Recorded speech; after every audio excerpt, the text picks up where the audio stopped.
पढ़ते हैं। दिल्ली के रेयान स्कूल के छात्र दिव्यांश की मौत मामले में बड़ा खुलासा हुआ है। पोस्टमार्टम रिपोर्ट के मुताबिक दिव्यांश की मौत पानी के टैंक में डूबने से हुई थी।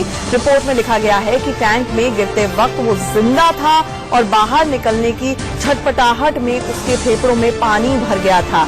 शरीर पर किसी तरह के जख्म के निशान नहीं है। पुलिस रेयान स्कूल की प्रिंसिपल से पूछताछ कर चुकी है, लेकिन दिव्यांश के माता पिता अब तक की कार्रवाई से संतुष्ट नहीं हैं और वो सीबीआई जांच की मांग कर रहे हैं।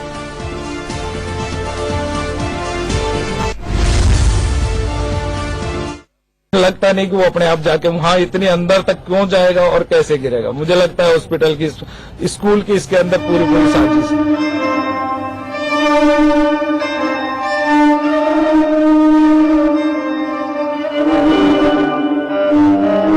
वो नॉर्मल डेथ एक्सीडेंट नहीं है।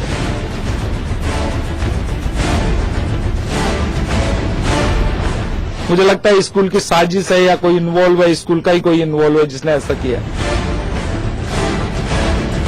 ये 6 साल के दिव्यांश के पिता हैं।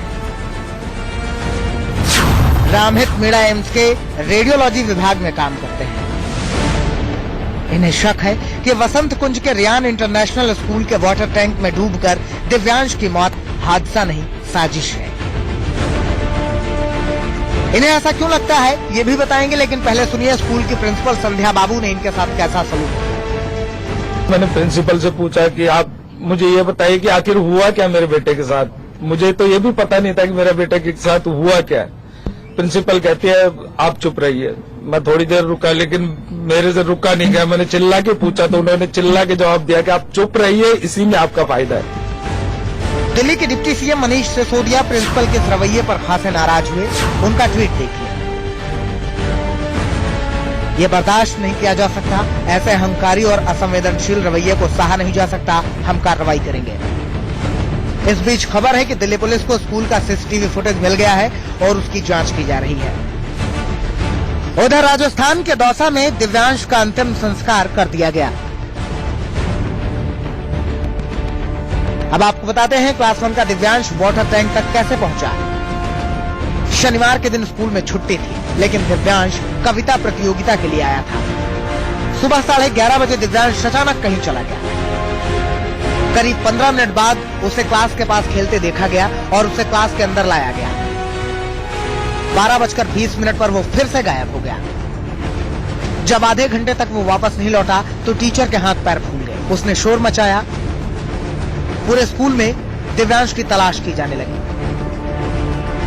फिर स्कूल के इलेक्ट्रीशियन ने अंडरग्राउंड कमरे का दरवाजा खुला पाया और जब वो वाटर टैंक तक पहुंचा तो उसे दिव्यांश की लाश वहां तैरती दिखी। दिव्यांश के पिता को लगता है कि दिव्यांश वहां तक जा ही नहीं सकता। जब हम पुलिस के साथ वहां जाके देखा तो टैंक था ही नहीं। टैंक तो बहुत अंदर था। बाहर कमरे के लॉक लगा हुआ था। 4 कमरे वहां लॉक था। लॉक के अंदर एक कमरा था छोटा सा, उसके अंदर बहुत सारे पाइप्स थे। उसके अंदर से भी एक गेट जा रहा था छोटा सा, 2.5 फीट ऊंचा, 2 फीट चौड़ा। This tank is a refill tank and below the amphitheater. It's normally is locked during the recess time when the children are out. बताया जा रहा है कि दरवाजा एक नहीं 4 थे। आखिर कैसे चारों कमरे के ताले खुले थे? अंडरग्राउंड कमरे का ताला क्यों खुला छोड़ा गया? क्यों वाटर टैंक का ढक्कन खुला छोड़ा गया था? कैसे दिव्यांश वहां तक पहुंच गया? सवाल और भी है, लेकिन स्कूल की लापरवाही यहीं खत्म नहीं हुई। पुलिस के मुताबिक घटना 12:30 बजे की है, लेकिन पुलिस को 2:40 पर खबर मिली। वो भी उस अस्पताल ने पुलिस को खबर दी जहां दिव्यांश को मृत लाया गया था। स्कूल की रिस्पॉन्सिबिलिटी है, उन्हें बहुत लेट बताया गया और जिस तरीके से है उनका साफ कहना है कि उनके बच्चे का मर्डर हुआ है। देखिए, हमें इतला जो है 2:40 पे मिली है और प्रिलिमिनरी ये पता लगा कि 7th पीरियड के आसपास बच्चा जो है वो क्लास में से मिसिंग हो गया। उसके बाद इन्होंने छानबीन करी, ढूंढा और बच्चे को ढूंढा तो उसकी बॉडी जो एक वाटर टैंक एम्फी थिएटर के नीचे है वहां से रिट्रीव हुई। पुलिस लापरवाही के साथ साथ साजिश के एंगल से भी जांच कर रही है, लेकिन इतने नामी और मोटी फीस वसूलने वाले रेयान इंटरनेशनल की लापरवाही सरासर नजर आ रही है। मुकेश के साथ नरेश बेसवानी, दिल्ली, इंडिया न्यूज। और हमारे साथ हमारे सहयोगी नरेश पिस्वानी इस वक्त सीधे जुड़ रहे हैं। नरेश, आपसे जानना चाहेंगे, पोस्टमार्टम रिपोर्ट अब आ गई है, ऐसे में हत्या परिवार वाले आरोप लगा रहे हैं, लेकिन इतना तो साफ हो रहा है कि चप्पे चप्पे पर, हर कदम पर क्रिमिनल नेग्लिजेंस इतनी ज्यादा थी स्कूल की कि हत्या से कम का भी मामला नहीं लग रहा है ये।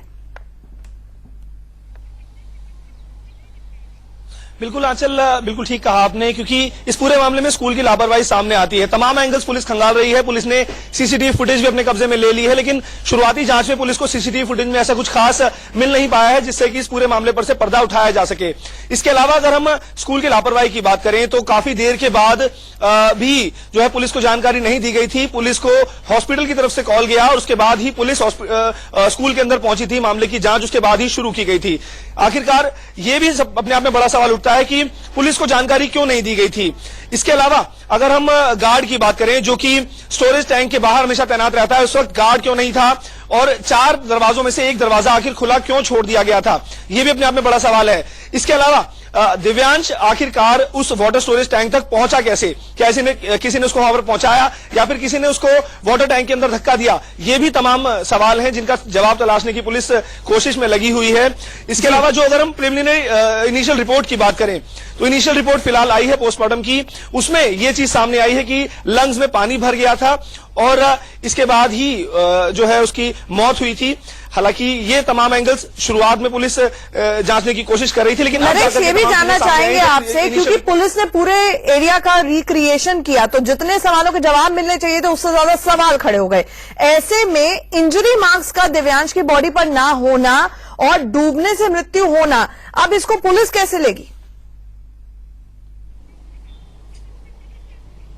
देखिए, पुलिस को यहां पर यही लगता है कि अगर शुरुआत में दिव्यांश के शरीर पर चोट के निशान नहीं मिले हैं तो हो सकता है कि किसी ने उसको सीधा वाटर टैंक में धक्का दे दिया हो। ऐसे में भी हो सकता है कि दिव्यांश ने कोई विरोध ना किया हो, क्योंकि 6 साल का मासूम बच्चा है और विरोध करने की वो हालत में नहीं होगा। हो सकता है कि इसी के चलते पुलिस इस एंगल से भी यहां पर तफ्तीश कर रही है, लेकिन शुरुआती जांच में पुलिस को यही मिला है कि अभी शरीर पर चोट के निशान नहीं है। हो सकता है कि किसी साजिशन इस पूरी वारदात को अंजाम दिया गया हो और इसी एंगल से पुलिस यहां पर तफ्तीश कर रही है। लिहाजा स्कूल के अंदर लगातार पुलिस तैनात है। साथ ही साथ एम्स के डॉक्टर्स जिन्होंने पोस्टमार्टम किया है वो भी स्कूल के अंदर पहुंचने वाले हैं और यहां पर उनसे भी पूछताछ की जाएगी। साथ ही साथ वो भी यहां पर पूरी स्पॉट का जायजा लेंगे और वो भी यहां पर स्पॉट का जायजा लेने के बाद ये देखेंगे कि आखिरकार इस पूरे मामले के पीछे की असल वजह क्या है। 12 लोगों से अब तक करीब करीब पूछताछ हो चुकी है और पुलिस किसी भी एंगल को फिलहाल रूल आउट करती हुई नजर नहीं आ रही है। नरेश, आपका हमारे साथ जुड़ने के लिए बहुत बहुत शुक्रिया।